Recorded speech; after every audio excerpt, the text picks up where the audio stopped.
Good afternoon. The 19th Dr. Lourdes Manahan Lectures in Rheumatology is now streaming live from the University of the Philippines, Manila. I am Dr. Ester Penserga, your moderator for this session of the LMLR. First, I would like to thank the sponsor, Viatris, and all our participants for joining us today. Let me have some reminders for all the attendees. We shall be posting, please post your questions in the Q&A box, and this will be addressed after the two speakers have spoken. This will be during the open forum. Okay, so this is the fourth of our 8-part LMLR series for 2022. The LMLR series aims to teach the basics and provide updates in rheumatology. This was the advocacy initiated by Dr. Lourdes Manahan, who is the first Filipino rheumatologist. LMLR is in support of Sustainable Development Goal number 3, which is health and well-being, and SDG 4, which is quality education of the WHO. The Division of Rheumatology is also happy to announce that it has published its first book, The Atlas of Rheumatic Diseases in the Philippines. We hope that this publication, you'll get hold of it to help us with additional or ready instruction in our clinics.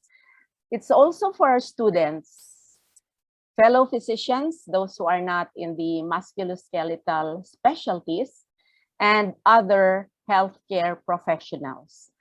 For those who wish to avail of the book, please email us at pgh.rheumatology@gmail.com. Our lecture for today will focus on the management of osteoarthritis. We are deeply honored to have two very distinguished and younger speakers, so to speak. Our first speaker is Dr. Auxencio Chito Lucero. Dr. Lucero completed his training in rheumatology with us in the Philippine General Hospital, and I remember clearly his paper was on osteoarthritis practice clinical guidelines. Chito, I'll say the year, in 2002. He is well recognized in internal medicine and rheumatology as a teacher, a mentor, now a mentor, researcher, and leader. He is currently chairman of the Department of Medicine of San Juan de Dios Hospital and heads the section of that hospital, section of rheumatology in that hospital and in De La Salle University Medical Center. Currently, he is also a member of the Board of Trustees of the Philippine Rheumatology Association. Our second speaker is Dr. Irewin Tabu. He is an orthopedic surgeon whose training started in the Philippine General Hospital and then on to Brisbane Private Hospital, Australia on hip and knee arthroplasty, and he kept it in Inselspital, Bern University Hospital in Switzerland, still on hip and this time pelvis reconstruction surgery. Dr. Tabu currently serves as chief of the trauma division of the Department of Orthopedics in the Philippine General Hospital, and he heads the Orthogeriatrics and Osteoporosis Working Group in the Philippine Orthopedic Association. He is also president of the Fragility Fracture Network of the Philippines. Ladies and gentlemen, let us welcome Dr. Lucero and Dr. Tabu as they share their expertise in today's LMLR.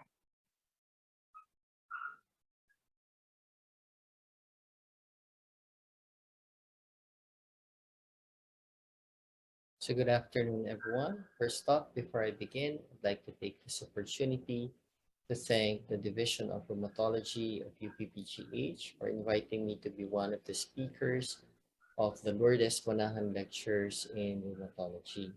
So for the theme, Misty Rooms, Rare and Challenging Disorders in Rheumatology, the topic that was assigned to me for today is managing the osteoarthritis spectrum.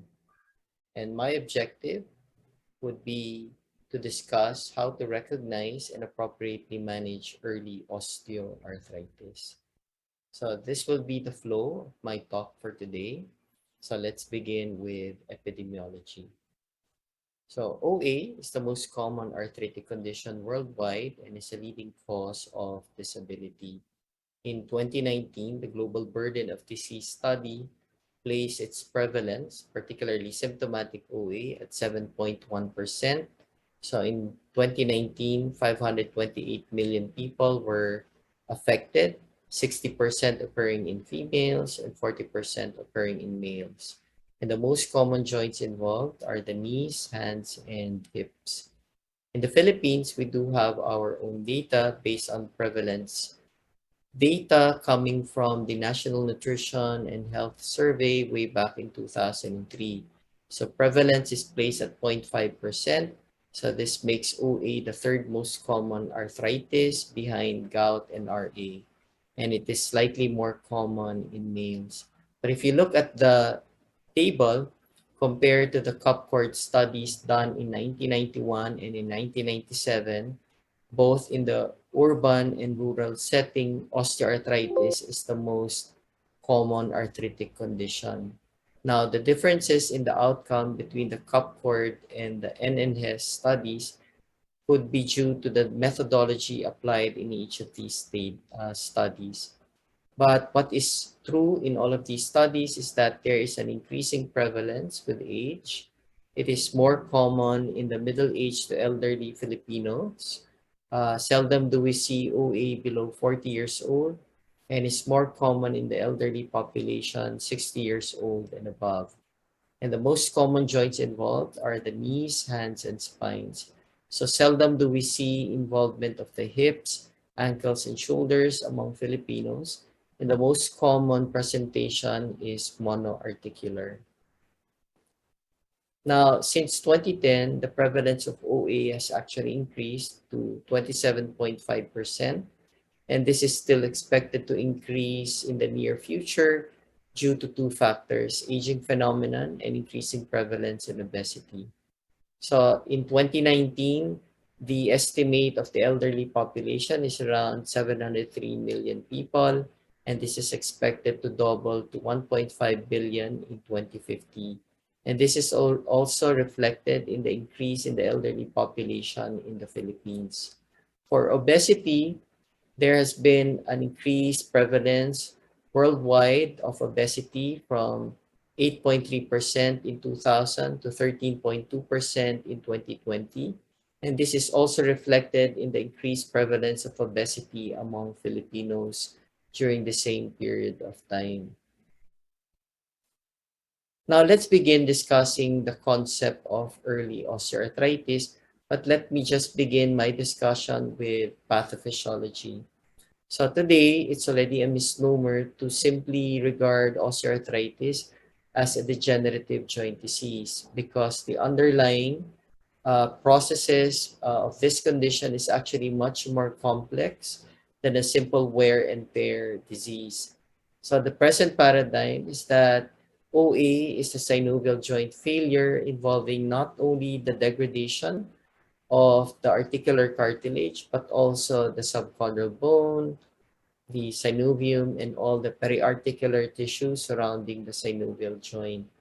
What we know now is that the underlying pathophysiology of OA is that it is an interplay between mechanical, inflammatory, and metabolic factors. So this is how we see OA today. So cartilage is basically resistant to erosions or damage, but repetitive impact loading and trauma eventually leads to erosions. So when this happens, a reparative response occurs. There's an increased production of your extracellular matrix to repair the eroded area. But at the same time, there's also an increased production of your inflammatory mediators, such as those seen in the screen.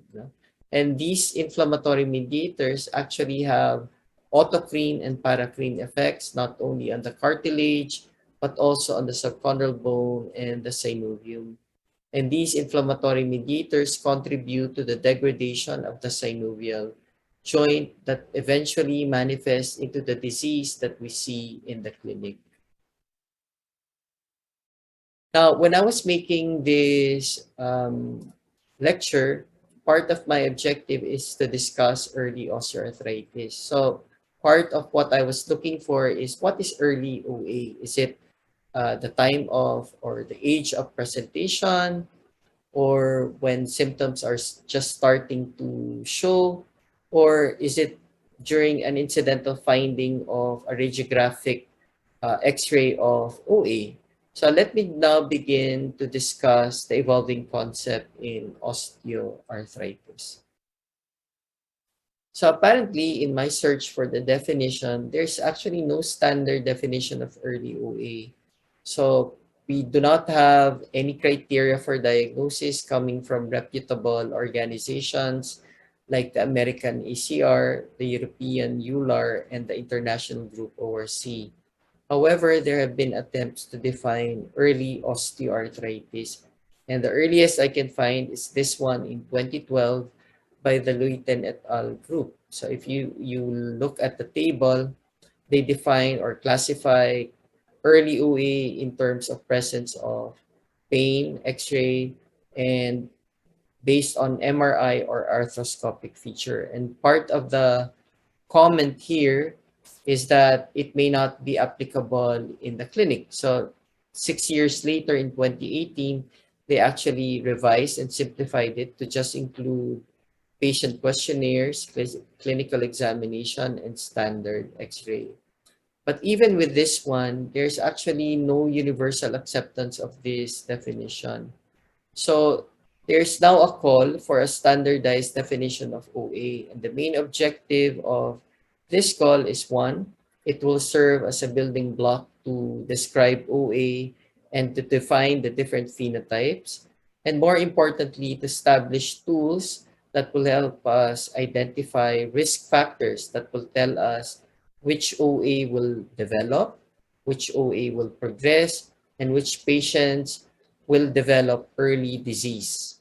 And the main reason for this one is to actually spur the development of more effective disease modifying therapies for this particular condition that has been found wanting. So for my colleagues who have attended the PCP convention, if you listen to the lecture of Dr. David Hunter, he actually already alluded to the concept of early osteoarthritis when he emphasized the difference between disease and illness. So he defined disease as the abnormality of a structure and function, and illness is the human response to the disease. So basically, illness is what the patient feels. And in a lot of situations, disease and illness occur together. But it is also possible that disease may occur in the absence of illness. So in this sense, early OA is actually characterized by an asymptomatic disease state. So let me just focus your attention on this particular figure.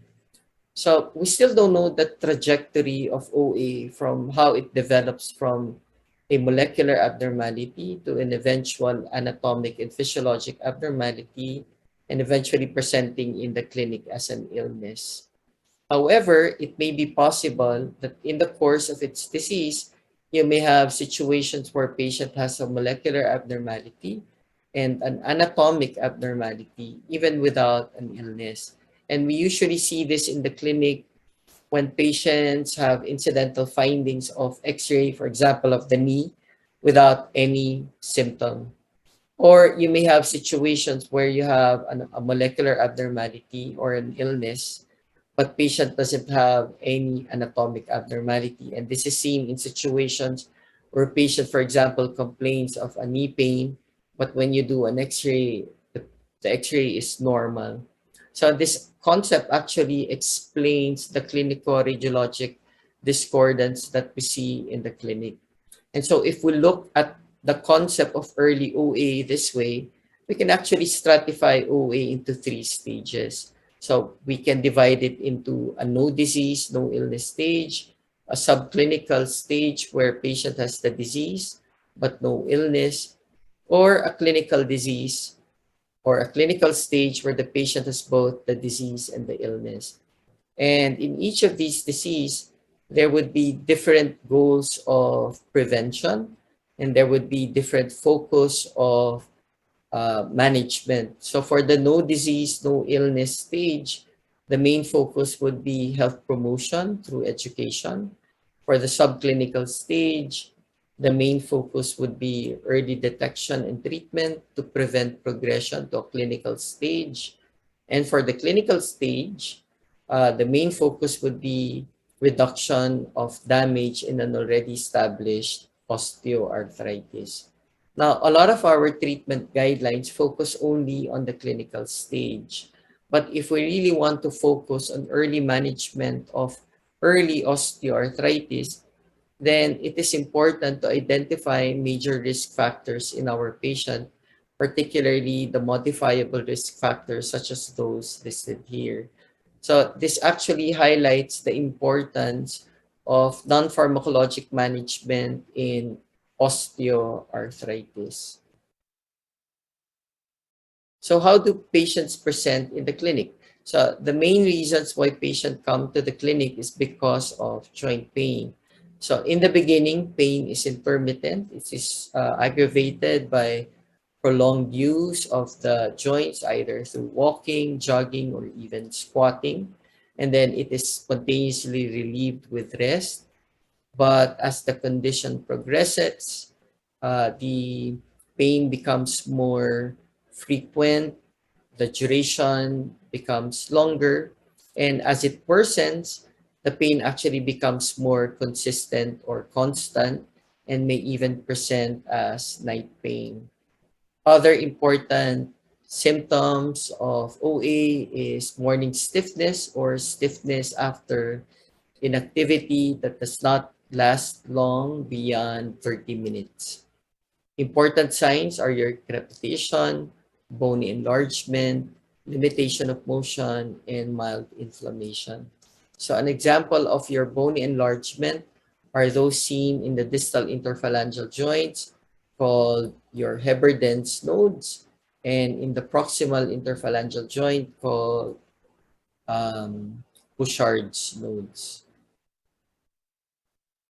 So how do we make a diagnosis of OA?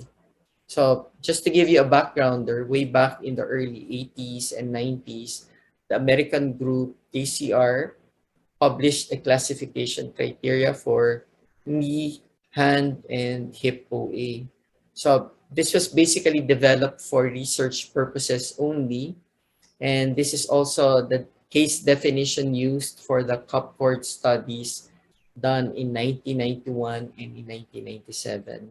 So this is mainly for research purposes and was not really designed for to make a diagnosis for our patients in the clinic. Now, fast forward into 2009, the European group EULAR published a diagnostic criteria for knee and hand OA. This time, this criteria can be used by clinicians who are interested in making the diagnosis and managing osteoarthritis. What this diagnostic criteria tells us is that you can actually make a diagnosis of OA if you identify significant risk factors on the patient and appropriate symptoms and signs related to knee or hand OA. And the more that you identify symptoms and signs on this patient, the probability of a correct diagnosis is higher. So for example, for knee OA, the more that you see symptoms and signs of knee OA, especially if you see all the six, then the probability of a correct diagnosis increases to 99%. And you can make that diagnosis even without the benefit of an X-ray. X-ray is actually not needed when making a diagnosis of osteoarthritis. The only time that you can request for OA is one, when the pain is atypical, two, when pain is persistent despite medication, and three, if you are entertaining other causes of pain in the patient. However, if you need to do an X-ray on your patient, then classic findings of OA are shown in this picture. Osteophytes, joint space narrowing, subchondral sclerosis, and presence of subchondral cysts. So how do we treat osteoarthritis? So since 2019, several treatment guidelines coming from reputable rheumatologic organizations have been published, particularly from Auxencio, ORC, and ACR. And recently, there's been a published guideline by the Southeast Asian Working Group just last year, which is an adoption or a recommendation of the Auxencio treatment guideline of 2019. And just to highlight that the Philippine Rheumatology Association also published its very first OA treatment guideline for knee OA way back in 2008. Now, I will not be discussing each treatment guideline, but I will discuss the common ground for all of these treatment guidelines.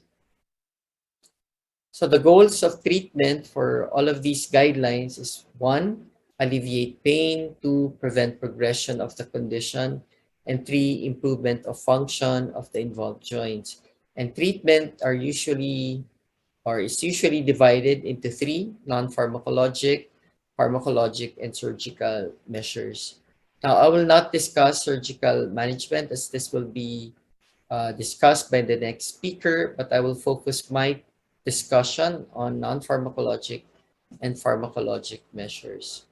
So let's begin with non-pharmacologic measures. So this should be seen as the main core of treatment. In all of these treatment guidelines, it is highlighted to do the following: educate your patient, recommend exercise, and weight loss. For the Western treatment guideline, uh, for education, self-management programs have been recommended. However, this is not available in the country.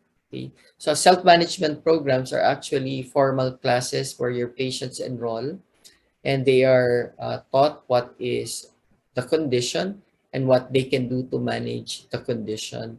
However, in the Philippines, what we have is the standard clinic encounter, which is usually what we do in the clinic. That is when we see them in our clinics, we already educate them and tell them what they can do to manage their condition even before they come for a follow-up or consultation in the clinic. Now, for exercise, most of the recommendation is land-based, involving low-impact aerobics, strengthening exercises, and neuromuscular training. However, if available, water-based exercises are suitable alternatives due to the low impact on the joints. Now, in terms of weight loss, a minimum of 5% has been shown to have a significant impact, but more weight loss ranging from 10 to 20% has been shown to have better outcome in terms of pain relief and function for patients with osteoarthritis. Other non-pharmacologic measures that can be recommended are the use of gait aids such as canes and knee braces. They can already recommend acupuncture, tai chi, and yoga. There are already enough evidence to recommend these modalities. You can also apply heat or cold on the involved joints. And if available, a cognitive behavioral therapy, particularly in patients with widespread pain and depression, can be recommended. So this is a summary of the non-pharmacologic measures from the different treatment guidelines.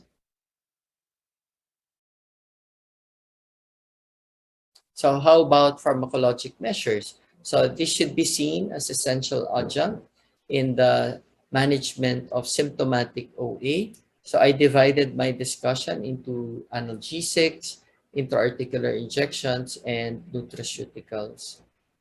For analgesics, paracetamol used to be the traditional first line in older treatment guidelines. And the reason for this is because of the perceived efficacy and safety of this drug. However, recent data is telling us that in terms of efficacy, it is minimally effective in relieving pain, and it has no significant impact on function in patients with osteoarthritis. At the same time, a lot of observational studies have raised concerns on safety, particularly its effect on cardiovascular, gastrointestinal, and renal organs, especially for doses beyond 3 grams per day. So a meta-analysis was done in 2019, and this was published in the Cochrane of 10 randomized controlled trials of patients with knee and hip OA, comparing the AEs given paracetamol and placebo. And the outcome is that it did not show any difference at all between the two groups. So overall, paracetamol is still considered safer than NSAIDs. So the recommendation today is that you can still use paracetamol not more than 3 grams per day, either as a short-term rescue analgesic or as an alternative to your NSAIDs. NSAIDs is now the first line of drug for a lot of the treatment guidelines that I mentioned, particularly in those with moderate to severe pain. So all NSAIDs should be given at the lowest effective dose in the shortest time to control symptoms. Now, all NSAIDs have been shown to have the potential to cause cardiovascular, GI, and renal AEs. And so a guidance on this one has also been recommended in the treatment guidelines. So for patients with no underlying comorbidities, you can actually give any NSAIDs for this patient. For those at increased risk for GI complications, then it is better to give a selective COX-2 inhibitor with or without a proton pump inhibitor, or you can give a non-selective NSAID but pair it with a proton pump inhibitor. For those patients at high risk for cardiovascular complications, caution on the use of the NSAIDs. If you need to give an NSAID, then choose the one with a favorable safety profile. And then use the lowest dose at the shortest time to control the symptoms. For patients at increased renal risk, then might as well avoid NSAIDs and give alternative analgesics. For the elderly, frail patients, and those with significant comorbidities, may be better to start with topical NSAIDs compared to the oral NSAIDs. It has been shown to be of equal efficacy, but with superior safety compared to the oral NSAIDs. Now, if your patients do not respond to the previous analgesics, then tramadol may be recommended. You can add duloxetine in patients who have chronic widespread pain and depression. For intra-articular injections, you have two. You have a steroid injection and you have hyaluronic acid injection. For patients with inflammation or presenting with inflammation and effusion and just involving a single or a few joint, you might as well give intraarticular steroid, which has been shown to provide short-term relief in patients with OA. For patients who are elderly but remain symptomatic despite analgesic or who have contraindication with the use of NSAIDs, or are awaiting surgery, then intraarticular hyaluronic acid may be recommended.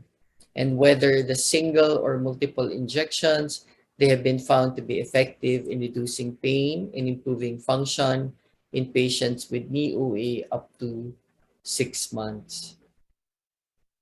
Now, nutraceuticals are very commonly used in the Philippines, and commonly available nutraceuticals in the Philippines are your glucosamine, chondroitin, and avocado and soy oil, unsaponifiable.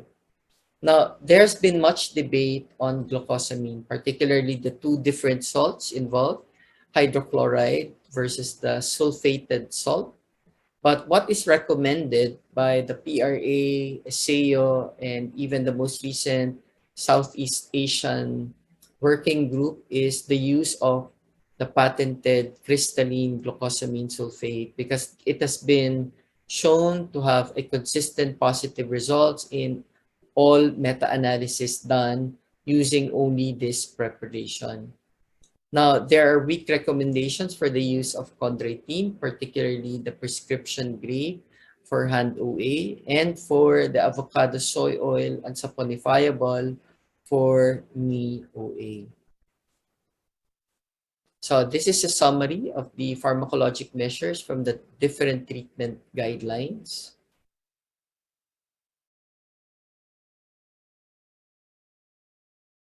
For patients who remain symptomatic despite the optimum non-pharmacologic and pharmacologic management, then maybe it's time to refer to surgery. And the best time to do that would be before functional limitation or severe pain occurs. So that ends my lecture for management of osteoarthritis. So with that, thank you for listening and good day.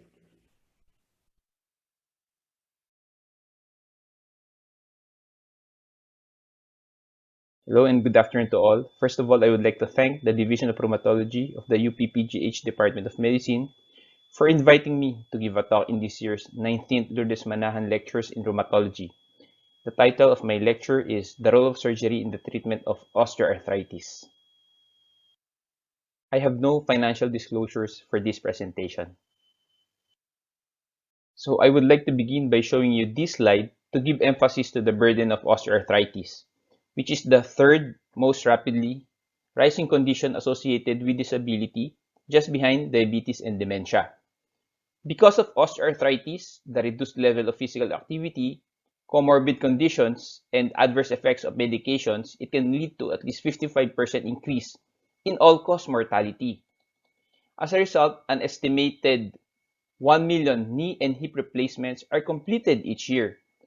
Osteoarthritis of the hips and knees is particularly likely to cause chronic pain and severe physical disability. These two conditions result in a huge health burden worldwide, particularly among older people. As an outline, in this lecture, I will be focusing on osteoarthritis of the hips and knees. And in the next 20 minutes, we will review the classification of knee osteoarthritis and hip osteoarthritis, the treatment algorithm for knee osteoarthritis, as well as the indications for surgical management. Also, we will describe the types of surgery for severe osteoarthritis of the knee and hip, and in the end, show some cases of patients in the local setting. The Kellgren and Lorenz system is a common method of classifying the severity of osteoarthritis using 5 grades. Numerous variations of the Kellgren and Lorenz classification system have been used in research. The original description for the knee uses the anteroposterior X-rays or radiographs. So in this slide, we show the grading of knee osteoarthritis based on the system. Grade 0 shows definite absence of X-ray changes of osteoarthritis. Grade 1 shows doubtful joint space narrowing and possible osteophytic lipping. Grade 2 shows minimal osteoarthritis, which shows definite osteophytes and possible joint space narrowing. Grade 3 is moderate, showing moderate multiple osteophytes and definite narrowing of joint space and some sclerosis and possible deformity of the bone ends. And grade 4, which is the severe osteoarthritis, the subject of my presentation. And this shows large osteophytes, marked narrowing of joint space, severe sclerosis, and definite deformity of the bone ends. On the other hand, the Tony's grading system is commonly used to describe the presence of osteoarthritis in the hips, with grading as follows. Grade 0 shows no signs of osteoarthritis. Grade 1 shows sclerosis of the joint with minimal joint space narrowing and osteophyte formation. Grade 2 shows small cyst in the femoral head or acetabulum with moderate joint space narrowing. Grade 3 showing advanced arthritis with large cyst in the femoral head or acetabulum, joint space obliteration, and severe deformity of the femoral head. So this slide shows the updated algorithm or the recommendation for the management of knee osteoarthritis from the European Society for Clinical and Economic Aspects of Osteoporosis, Osteoarthritis, and Musculoskeletal Diseases, more popularly known as ESEO. So in this algorithm, after exhausting both the pharmacological and non-pharmacological forms of treating osteoarthritis of the knee, this is indicated in steps 1 to 3. Okay, here we can see that joint replacement is recommended as court of last resort, in management of severe symptomatic patients with poor quality of life. This is in stage 4. Okay, I would like to give emphasis that even with surgical management, the importance of the so-called corset, which is centered on educating the patient about the disease, weight reduction, and exercise program, is also key to the success of any surgical intervention in the end. Again, total knee replacement is appropriate when all previous modalities have failed, and if the patient is severely symptomatic and there is significant loss in quality of life. The surgical techniques that may be employed include total joint replacement, partial knee replacement, or osteotomy around the knee. Also, based on the National Institute for Health and Care Excellence, or the UK NICE guidelines, if a physician considers referring a patient for joint surgery, the number one guideline is that the patient has been offered at least one of the core or non-surgical options. This means that the physician cannot just automatically recommend surgery unless the non-surgical options has been explored and offered. And decisions on referral threshold should be based on discussions between the patient and the doctors and not just to any scoring tools. In simple terms, referral should be individualized considering the total outlook of the patient. We have a popular saying in orthopedics that we treat the patient and not the imaging. So even if the x-ray show severe disease, but if the patient feels otherwise, then surgical referral is not automatic. Next is that we consider referral for joint surgery for people with osteoarthritis who experience joint symptoms such as pain, stiffness, and reduced function that have substantial impact on their quality of life and are refractory to non-surgical treatment. Also, refer for consideration of joint surgery before there is prolonged and established functional limitation and severe pain. We should not wait until there is already limitation or severe limitation in range of motion, or there is already severe deformity in the knee of the patient. When discussing possibility of joint surgery, check that the person has been offered at least the core treatments for osteoarthritis and give them information about the benefits as well as the risks of the surgery and the potential consequences of not having surgery. Equally important is the discussion about recovery and rehabilitation after surgery, as well as how the prosthesis might affect them. So managing of expectation is very important when referring a patient for total joint surgery. The more common surgical procedures offered to patients with severe osteoarthritis of the knee are arthroscopy, HTO or high tibial osteotomy, joint replacements, which can either be partial knee replacement or the more popularly used total knee replacement. So in this and the next slides, we will briefly discuss them one by one. So first is knee arthroscopy. arthroscopic debridement and meniscal resection remain the most frequently performed procedures by orthopedic surgeons in most developed countries, with up to 1 million knee arthroscopies performed annually in the United States alone. The American Academy of Orthopedic Surgeons recommends that arthroscopic lavage or debridement, or both, and meniscal resection be performed only in patients with mechanical symptoms, such as the sudden onset of the inability to fully extend the knee or disabling repeated catching or locking at the joint. Although arthroscopy is a minimally invasive procedure, it has proven to have no demonstrable effect on pain in knee osteoarthritis compared to the more conservative modes of care. Next is the high tibial osteotomy, or the HTO. Okay, this is indicated for young active patients, usually less than 50 years old, in whom an arthroplasty would fail prematurely due to excessive wear. Oftentimes, it is considered as a bridging surgery to delay total knee arthroplasty in a relatively young patient suffering from knee osteoarthritis. Also, it is indicated for healthy patient with good vascular status, non-obese patients. There is already pain and disability interfering with the daily life, and only one knee compartment is affected. It's also important that the patient is compliant, as he or she will be able to follow up the post-op protocol. This is needed because in doing high tibial osteotomies, the patient will need immobilization of the knee joint until the osteotomy heals, which takes about 2 to 3 months. And now we go to the arthroplasty procedures. First, I'll describe the unicompartmental knee arthroplasty, or the partial knee replacement, which is a surgical option for knee arthritis when only one compartment of the knee is involved. So we should catch the arthritis at its early stages.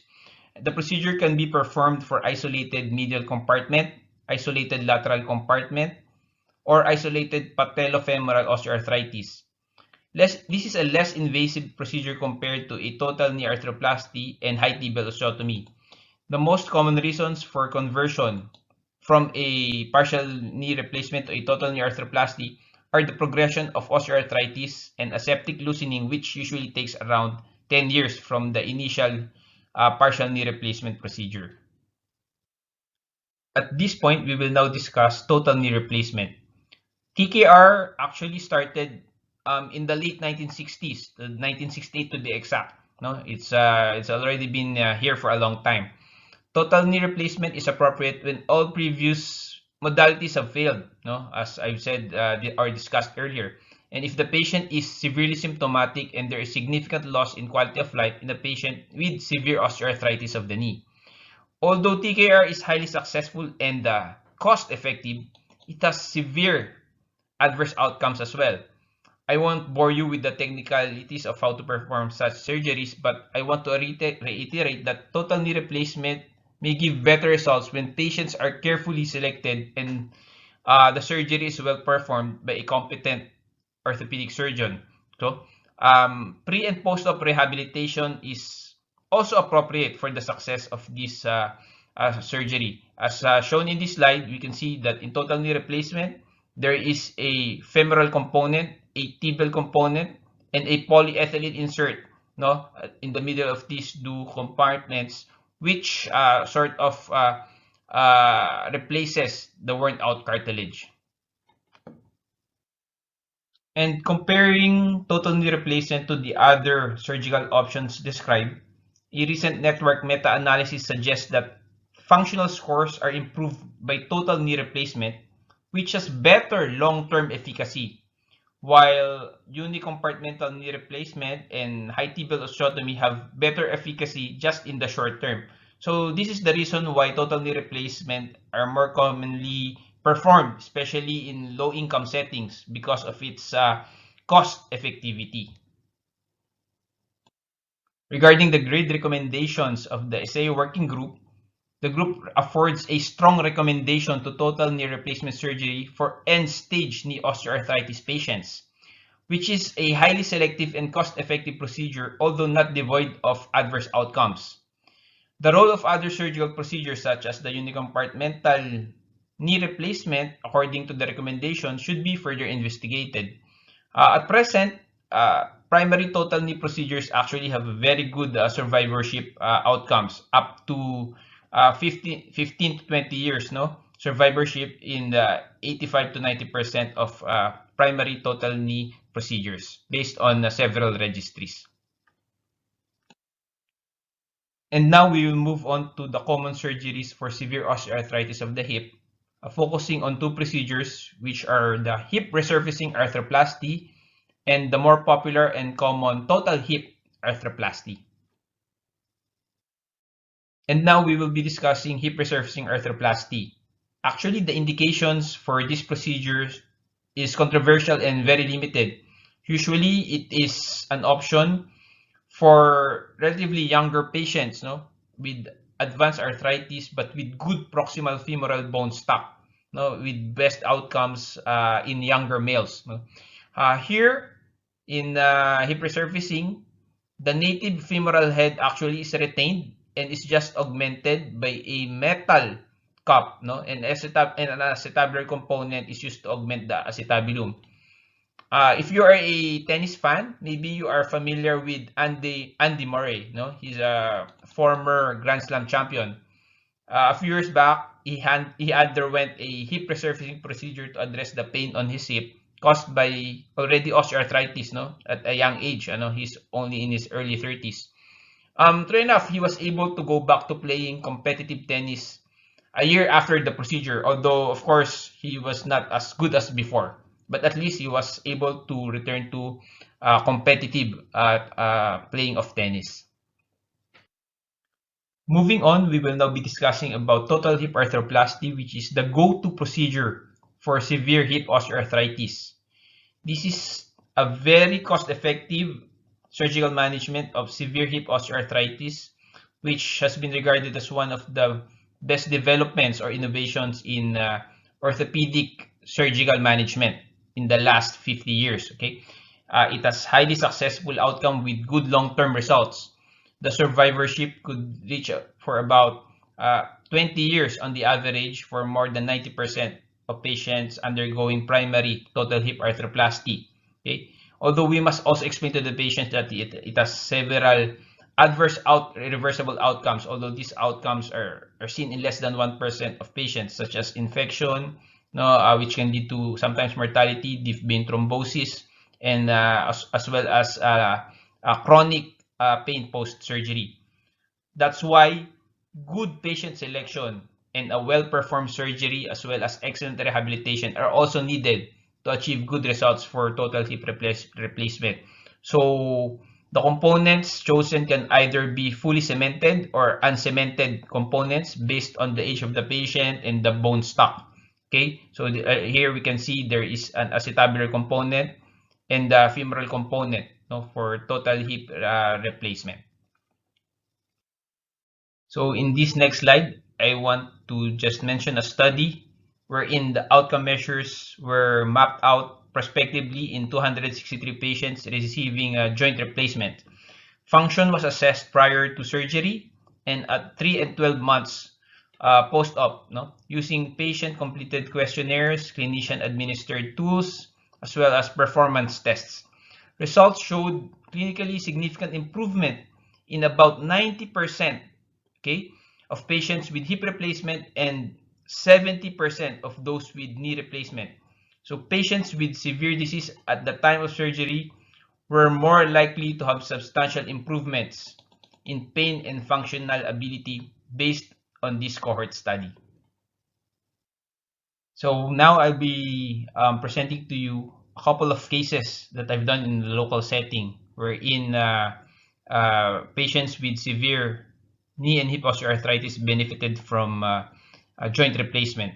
The first is that of a 70-year-old female community ambulator. She's actually a practicing doctor. Okay, previously she was very active, but in the last 6 months she was complaining of severe pain on weight bearing. Okay, also pain at night. She can barely climb the stairs. No, she has already maximized the rehabilitation, weight reduction. She also underwent platelet-rich plasma injection for both knees. Okay, it only afforded a temporary relief of the pain, but then the pain returned. Okay, as you can see, she has a severe obliteration of the medial compartment joint space on both knees with severe osteophyte formation. Okay, a KL4 staging, no, and for her, she still wanted to travel. She still wanted to play with her grandchildren. So the option of total knee replacement was discussed to her. So after undergoing extensive rehabilitation to strengthen her lower extremities prior to the surgery, a weight reduction regimen, and undergoing a thorough medical clearance, a bilateral total knee replacement was done to her. Okay, the surgery was uneventful, and she was able to do immediate post-surgery rehabilitation after the procedure. And she was actually a very determined patient. She really went to a rigorous a post-surgery rehabilitation regimen to strengthen the knees and to regain her walking ability. And true enough, just after 6 months, she was able to walk with minimal cane assistance. And at 7 months, she sent me these pictures. She was able to fulfill her dream of joining a Marian pilgrimage. No, she's currently overseas and enjoying the benefits of her knee procedure. No, the total knee replacement done for both of her knees. And our next patient is a 52-year-old female community ambulator and a very active patient, also diagnosed with poliomyelitis on her right lower extremity when she was a kid. She has been suffering from right hip pain on weight bearing and then progressing to pain at rest, no, which gave her difficulty in sleeping. She also has severe limitations of right hip range of motion and has been taking several pain medications for the last several months. After thorough discussion, managing expectations, and rehabilitation prior to surgery, she decided to undergo a total hip replacement. As you can see, the acetabulum was very eroded. The femoral head was deformed with lots of cystic and sclerosis, okay, as well as osteophyte formation. A fully cemented total hip arthroplasty was performed. The surgery was uneventful, and she was able to undergo an extensive post-surgery rehabilitation regimen. And in just 2 months post-op, she was able to do unassisted weight bearing already. She was very happy with the results. As you can see, she is in all smiles, no, in these pictures, and she was able to regain a fairly good range of motion of the hip. She is now able to do hip flexion, which she was not able to do before the surgery. And now she's now 7 years post surgery, and she's on her last follow-up. She's still doing very well. And for my take-home messages, surgical management should be considered for severe osteoarthritis of the knee and hip after conservative treatment has been exhausted. It should be the court of last resort treatment, no, as we say. Severe and chronic joint symptoms such as pain, stiffness, and significant loss in quality of life are relative indications for joint replacement surgery. Total knee arthroplasty and total hip arthroplasty can provide good clinical outcomes and are cost-effective ways of managing severe osteoarthritis of the knee and hip, which can provide good functional outcomes. Okay. Again, we should treat the patient and not the x-rays or the imaging. Total knee and total hip procedures can also cause irreversible adverse events. That's why careful patient selection, explaining the pros and cons of the procedure, especially the risks of the procedure, planning for the surgery, doing an excellent surgery, and having a good rehabilitation regimen pre and post operatively are very important to attaining good results, good functional results for both total hip and total knee procedure. So thank you, and I hope you learned something from this lecture.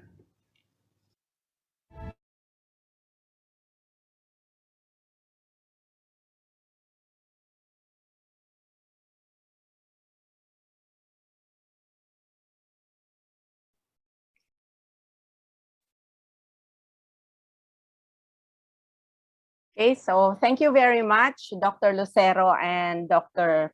Irewin Tabu. Those were very, very significant new knowledge that I'm sure many of our attendees have gotten from your lectures. I so appreciated both your lectures, and in fact, we have increasing number of questions already. But we'd like to give the first question to Dr. Lucero. To Dr. Lucero, and this is from Dr. Salido. This is with regards to the concept of early OA. I truly believe that's a very important concept, Dr. Lucero. Dr. Salido is asking, at what age should one be concerned about osteoarthritis? Thank you for that question, Dr. Salido. So with the concept of early OA, if you still remember the figure that I showed you, OA is now seen to begin with a molecular abnormality. So this precedes the anatomic or even the physiologic abnormality that we already see in the clinic for many years or even decades. And so if we're going to be more concerned about OA, even though our data tells us that we seldom see OA before the age of 40 years old, I think we should be more aware that OA may begin several years or even decades even before that. And therefore, we need to identify risk factors much earlier in patients whom we know will eventually progress with OA. Okay, so these risk factors would naturally be, gusto natin yung the modifiable risk factors, and that would be your weight, no? So that's Yes. Our children might already be, going into the stage na they're coming out obese. So we really need, plus of course the non-modifiables, no, the genetic features. We have a lot of questions, and therefore the questions that I I prepared will have to come after if you have time.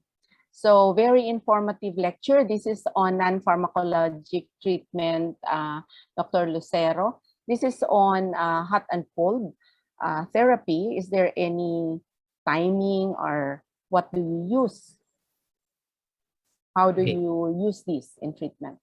So for thermal therapy, actually, there is an advantage for the hot and cold therapy. For the cold, I'll just begin with the cold.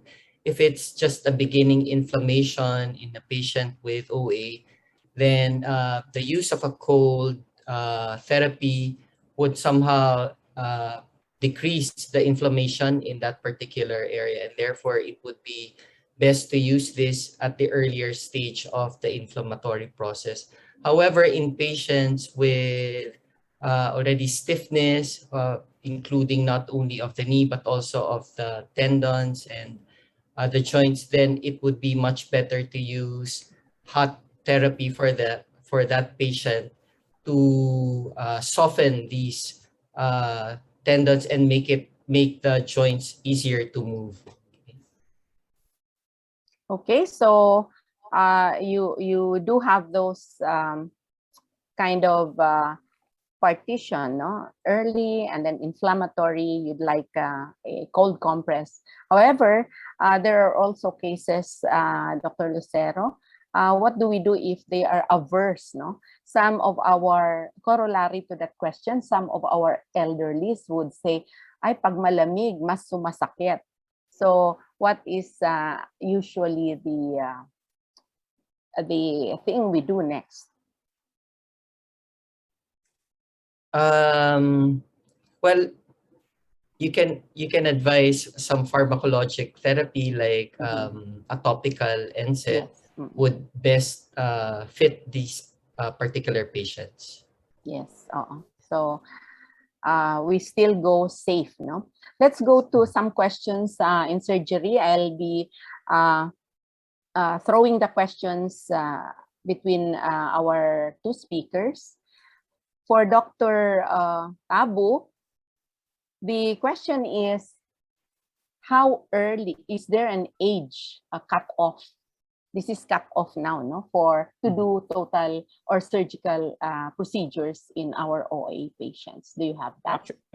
Actually, ma'am, for now for ortho, ma'am, I always actually preach that nowadays, no, ma'am, it's not the chronological age that is important; it's the physiologic age. So as long as the patient is physiologically stable, I did the patient did a case in 94-year-old total knee replacement, but you will see that she's still very medically stable and she's very active. So, the short answer, ma'am, is there's no cutoff age, no.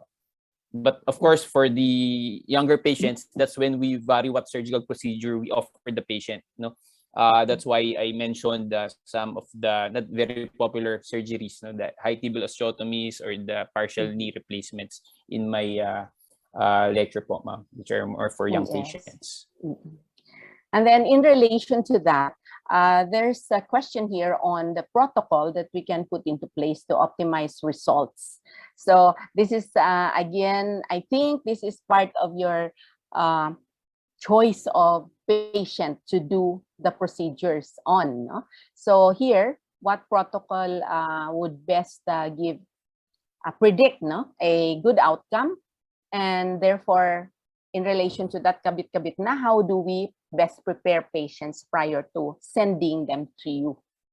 Ayan, ma'am. Very nice question. As I've mentioned, ma'am, in my lecture, we should treat the patient and not the disease. And I think patient preparation and managing of expectations is a big factor, ma'am, for the success of the surgery, because some patients expect total knee replacement, total hip replacement. So bago yung joint. No? We always explain that hindi talagang total yung yung pagbabago, ma'am. There's still some pain, but there will be tremendous decrease in the pain or in the range of motion.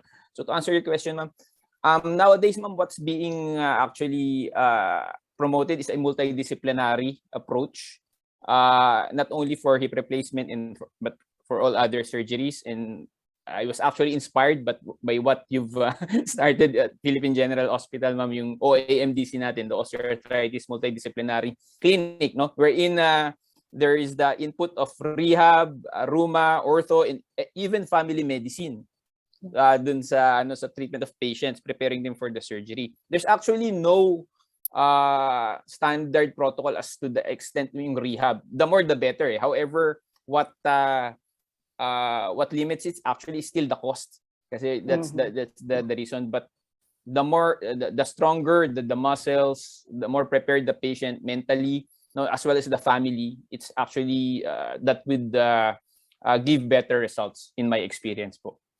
Okay, so that's possibly a gap that can be explored in our setting, specifically because we also have some limits that we're challenged really regarding preparations in terms of our psychological preparations. So with psychiatry na yon, are the psychologists and also our rehab, no, hindi available readily. Okay, so let's go back to Dr. Lucero. Now, this is regarding a question on hand osteoarthritis. And this doctor who posed the question said that hand OA seems more difficult to manage than knee or hip OA as far as pain control is concerned. What are your experiences in treating hand OA? Actually, that's true, no? It's hard, particularly if you have the erosive type of OA. I've had a few patients in the past. I have tried the previously recommended possible treatment like hydroxychloroquine or methotrexate. They don't actually work. So I end up just using analgesics for these patients. If it's just a few fingers, I recommend using topical NSAIDs Yeah. on those patients. But if it involves a lot more fingers, then I use oral NSAIDs, and that I just tie them over. The treatment recommendation actually tells us that there's a weak recommendation for the use of the patented chondroitin sulfate Yeah. for And hand OA. However, this is not available in the Philippines. What we have are those non-FDA approved supplement type of chondroitin. Um, However, there's no recommendation on that. However, that's the only one available. Then you can still try to use that on patient and see whether it works for those patients. okay, so thank you, Dr. Lucero. And a follow-up question would be on the diagnosis and detecting early RA, early OA. However, we now have the phases of the disease that you mentioned, and there can be no disease, no illness yet. But at this phase, therefore, do we use the risk factors to the presence of risk factors to how do we manage, or how do we actually tell the patient what to do, etc. Wala pa siyang illness eh. Yes. And this next question therefore is, maybe this refers to disease is already present but no illness yet. And therefore, the one asking is asking, can we use ultrasound or MRI in early OA detection? Okay. In one of the slides that I showed a while ago, there was a group by Luten et al., and then they wanted to define what early OA is. In the very first definition, they actually included MRI as part of the definition of detecting early OA. However, when they were discussing this with a working group later on in 2017, that the study was published in 2018.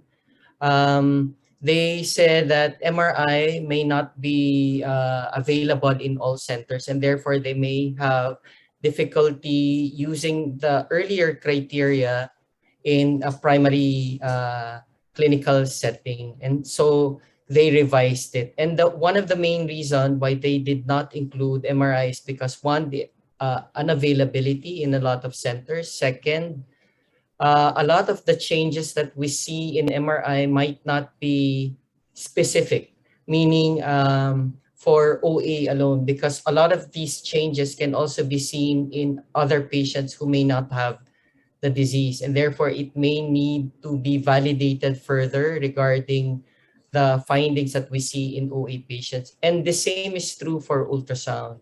So for now that this concept of early OA is developing, there is no role yet as of now for MRI or ultrasound. But remember, this is a new concept and this will evolve further on along the way.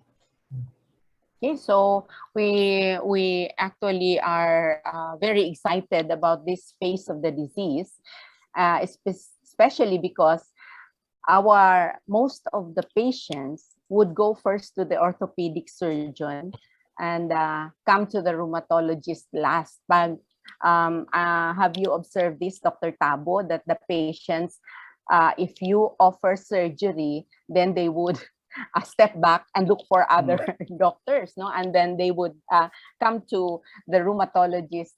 Many times our patients really have gone to a surgeon first, no? So what are your thoughts about the concept of early OA, Dr. Tabu, and how can we how do you think can we get this idea to patients? You know, actually that's a cultural problem, no, in Filipinos, no, until hindi na makalakad, hindi na makatayo, they won't go to the doctor. And kasi in the Philippines, we also have a extended family, so maraming nag-assist dun sa patient. I think that contributes to the reason why they come in late.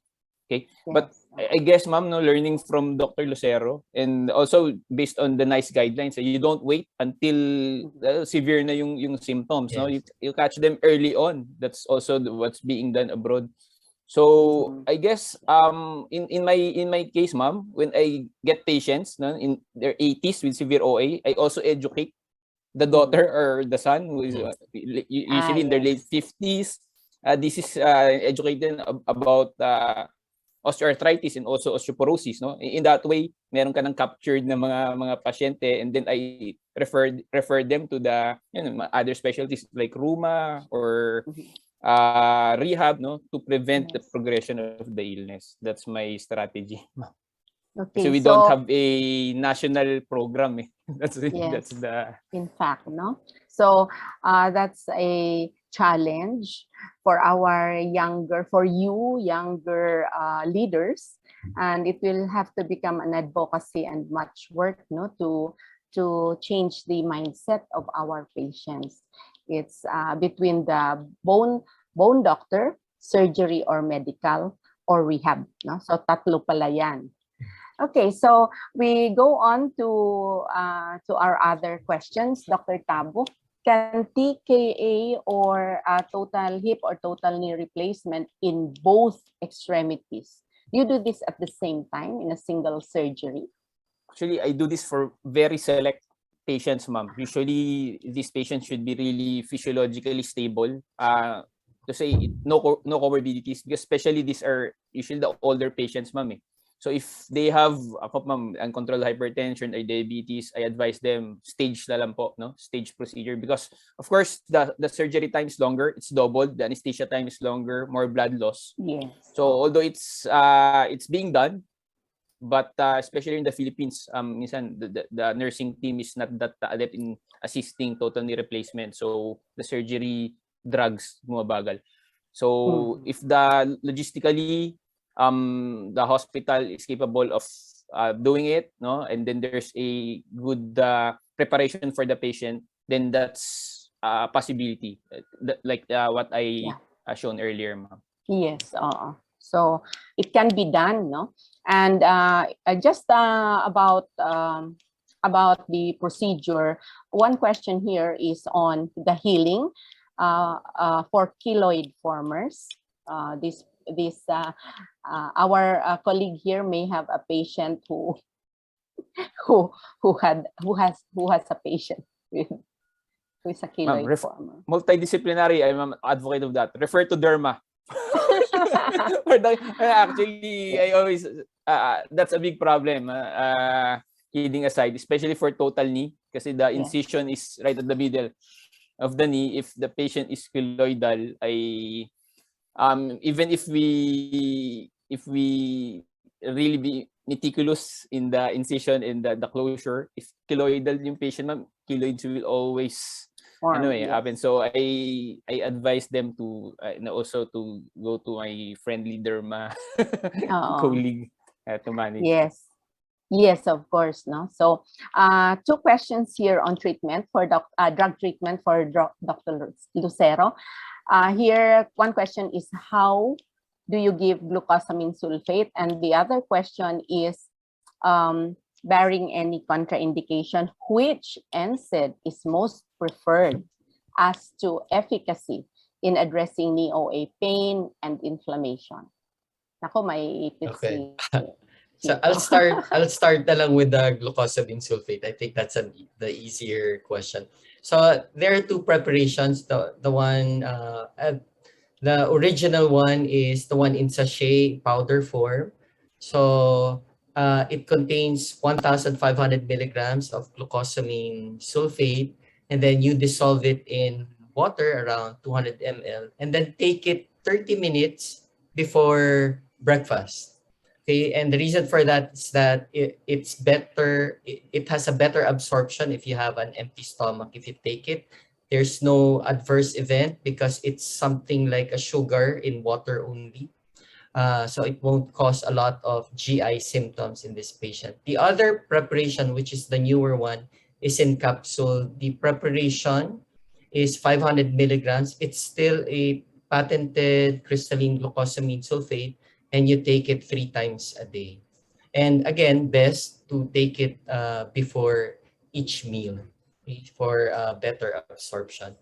The second question, and said, actually, let me just make this statement because I saw Dr. Tabu's disclosure a while ago. So I'd like to make this disclosure also. So I used to work as a medical manager in Pfizer. So that's my conflict of interest.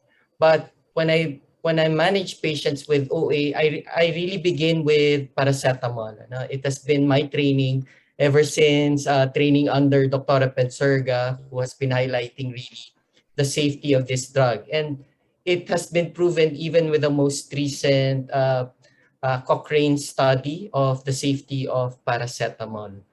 However, if you need to give an NSAID, I really start with a drug that has a balance, efficacy and safety. And for me, I really use celecoxib for these patients. And I've had a lot of patients on celecoxib and just continue the as needed intake of these drugs for these patients. Okay, I hope that answers your question. Yes, now we go to the cost issues. Dr. Tabu, total joint replacement, is this subsidized now by PhilHealth?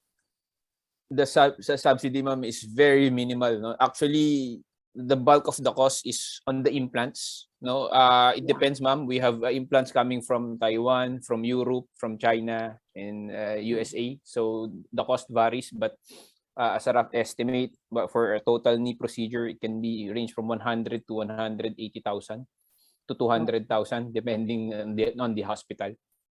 And the prosthesis. That's the prosthesis lang yun, ma'am. Wala pa sa ano. So the surgery can range from 250 to 500,000. Oh my. So that's the ano, 200 to 500,000 yung range, ma'am. Yes, depending on the hospital. And as of now, PhilHealth has the Z package, but many hospitals are shying away from it. Even because of the reimbursement, they're not being reimbursed. So that's the reality. So yes. Yeah, it's being covered, but yun lang, ma'am, very almost 20% lang nung ano total cost po the Z package. Yes, no, thank you for that information, Dr. Tabu. For Dr. Lucero now, for those averse to surgery, are there any PhilHealth packages? You are privy to our programs here, so maybe we can preempt a little bit, although Chito, Dr. Lucero.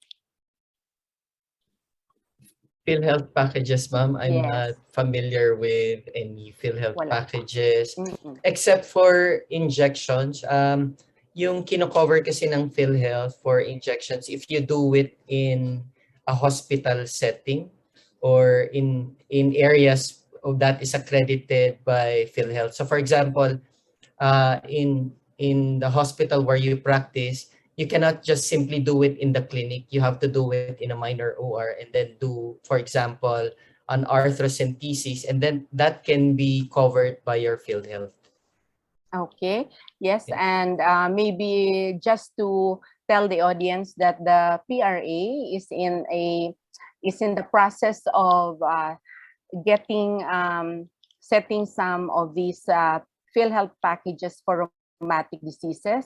And I believe osteoarthritis is part of that, but it's a long way still, and there are many things to tie up before we can even get into that the package. But yes, there is work being done, especially by our board of trustees. Also, they are doing it, and Dr. Salido has a very important comment here, which says that the division of rheumatology of the PGH is reaching out to DOH through their Healthy Filipinas program to improve awareness. No? So patient awareness on, possibly we can include early osteoarthritis.